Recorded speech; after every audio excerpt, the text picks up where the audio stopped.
Olá pessoal, meu nome é Isabela e no vídeo de hoje eu vou falar sobre o livro Aurora, o Despertar da Mulher Exausta. Primeiro vídeo de 2024 com uma baita indicação pra vocês, sério. Todos os livros que eu indico aqui no canal são livros que, assim, é pra ler. Então, eu não indico livro assim meia boca não, eu só indico livro bom. Esse livro foi uma indicação de uma amiga minha. Ela falou que eu ia amar, que era minha cara e que tava sendo, assim, transformador pra ela quando ela tava lendo. E aí depois uma outra amiga minha foi me procurar, falando que queria ler um livro assim, mais significativo, que desse alguns insights. E aí eu comentei com ela, né, que eu queria ler esse livro, O Despertar da Mulher Exausta. E a gente decidiu ler esse livro juntas, numa leitura conjunta. E formamos um grupo no WhatsApp para essa leitura conjunta, meio clubinho de livro de 2 pessoas. E foi muito especial, gente, porque nós trocamos experiências o tempo todo e nos identificamos com tantas partes aqui. E, gente, sério, esse livro é feito para mulheres e todas as mulheres deveriam ler. E esse título também é fenomenal, né? Aurora, o Despertar da Mulher Exausta. Por quê? Eu quero despertar, eu sou mulher e eu estou exausta. E, pô, tá nesse mundo é muito difícil uma mulher não estar exausta, porque é muita cobrança. A autora desse livro é a Marcela Ceribelli, ela é a criadora da Óbvios, tem meio que na capa. O Bom Dia Óbvios é um podcast que eu não tinha ouvido falar, foi a primeira vez nesse livro, porque, como eu disse, o livro foi uma indicação de uma amiga minha, então eu não tinha contato com o podcast, mas deu muita vontade de entrar mais em contato, ouvir os podcasts, mesmo não sendo um formato assim que eu tô acostumada, porque eu prefiro leitura e vídeos do que ouvir podcasts. Mas foi tão citado nesse livro e foi a fonte de inspiração desse livro, as conversas, os convidados que a autora teve. Então, assim, é um podcast muito especial. Se você gosta de podcast desse formato, eu indico muito. Mas, enfim, vamos pro que interessa, o conteúdo do livro. E eu tô com esse caderninho aqui, que eu fiz algumas anotações, porque pra mim não esquecer de falar nada pra vocês. E é o seguinte, né, gente? Como eu fiz essa leitura conjunta, eu marquei com marca-texto, aquele verde neon, as partes que eu achei mais importantes e que me impactaram. E foi quase o livro todo. Não sei se vai dar pra ver, mas eu vou mostrar aqui, ó. Dá pra ver. Olha só, gente, é quase o livro todo. Foi muitas as partes que impactaram tanto eu quanto a minha amiga. E é um livro feito para mulheres, como eu já falei. E você, mulher que vai ler esse livro, vai ficar revoltada, fato. Vai lembrar de um monte de situações que aconteceram na sua vida que foram injustas, é verdade. Vai sair empoderada, vai mesmo. Vai passar a não aceitar esses padrões que a vida e a sociedade querem te impor. Vai ter mais compaixão com outras mulheres, também consigo mesma, né? E vai passar a levar a vida de forma mais leve consigo mesma. Porque a gente tem muita autocobrança. E vamos ver aqui quanta autocobrança que nos é posta desde pequenininha. Muito injusto, gente. Sério, esse livro faz você abrir os olhos. Agora eu vou citar algumas passagens do livro e dizer o impacto que teve em mim, né, o ponto que me fez refletir e foi muito importante. A primeira está na página 64. É comum sermos mais cobradas quando comparadas a colegas homens em relação à gentileza, bom humor e disponibilidade emocional. Mas essas competências estão ausentes em descrições de empregos, avaliações e especialmente no cálculo de remuneração. Por que que me impactou? Porque eu senti isso na pele. Quando eu comecei a trabalhar, foi em 2020, eu passei no concurso e aí eu comecei a trabalhar, de fato, e eu cheguei com outras 3 meninas que têm mais ou menos a mesma faixa etária que a minha. E foi muita cobrança em cima da gente, foi muita crítica. E era crítica em relação ao trabalho também, mas era crítica em relação à nossa personalidade, à nossa vida pessoal, como a gente deveria levar a nossa vida pessoal. Era crítica também em relação ao nosso corpo, e é um absurdo pensar nisso, como que pessoas, colegas de trabalho, principalmente homens, e outras mulheres também, não vou falar homem não, porque tem muitas mulheres machistas também, vão julgar o seu corpo, né? Era pandemia, então foi normal, teve muitas pessoas que engordaram, outras que emagreceram, foi bem na pandemia que eu comecei a trabalhar.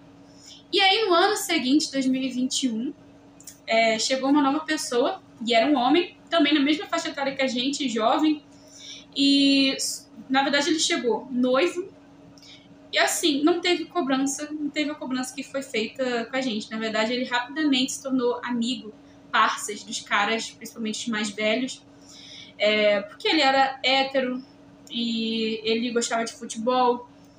E não teve crítica em relação ao trabalho dele, era sempre tudo muito amigável. Depois esse cara traiu a noiva, que ele chegou noivo, traiu a noiva, não foi julgado. Depois, quando ele ficou solteiro, os homens mais velhos começaram a idealizar a vida dele como se fosse perfeita, e ele era o cara porque ele estava solteiro, pegador, a vida perfeita. E a gente que estava solteira, né, as meninas solteiras, tadinhas, infelizes, né, precisam de um homem, precisam ficar felizes e isso só se resolve com um homem. E a vida do homem solteiro, perfeita. Outra passagem, bem curta, mas significativa, página 73. A sociedade usa de violência para nos domar, acreditando que devemos ser escolhidas e não escolher. E é verdade. Às vezes que as mulheres solteiras ouvem que tem que baixar a expectativa, que o problema tá nelas e não nos homens, que é ou porque ela tá gorda, ou porque ela mora com a família, ou porque são muito exigentes. Gente, isso é uma frase que eu cansei de ouvir. Você é muito exigente. Ou seja, você não deve escolher, você deve ser escolhida. Próxima passagem, página 102. Quando pensamos em sucesso, ele é muito branco e masculino. Não olhamos para determinados caras e falamos que ele não merece estar lá. É natural. Mas quando chega uma mulher nesse lugar, estranhamos por não ser o que imaginamos.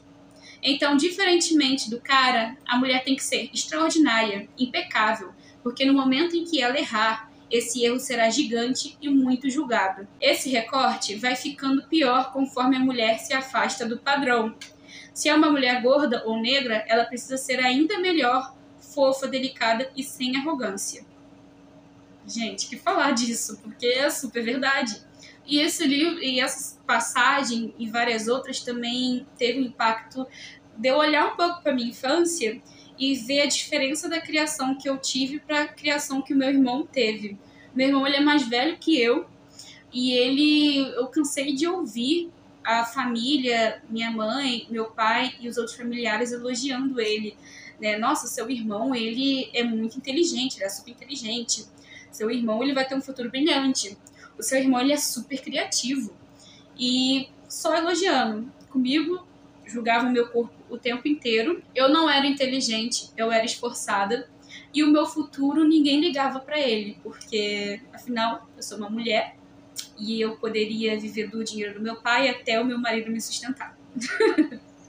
E outro impacto muito forte que teve em mim foi a questão da criatividade. Porque eu cresci ouvindo que eu não tinha talento nenhum. E, cara, isso é uma coisa que me pegou muito. Eu cresci, assim, sentindo, eu não tenho criatividade. E a minha imaginação sempre foi muito fértil. Isso é mentira. Mas eu acreditei nisso a minha vida inteira. E agora tá sendo o momento que eu tô tentando quebrar esses padrões de insegurança que foi me imposto, porque tem muita coisa que eu preciso fazer com a minha criatividade e eu fico acreditando que eu não tenho criatividade. E eu tenho. Olha só que coisa que fazem com a gente. E, gente, eu poderia dar várias citações desse livro inteiro, mas agora eu vou para a última para não ficar muito extenso o vídeo. E tá na página 125.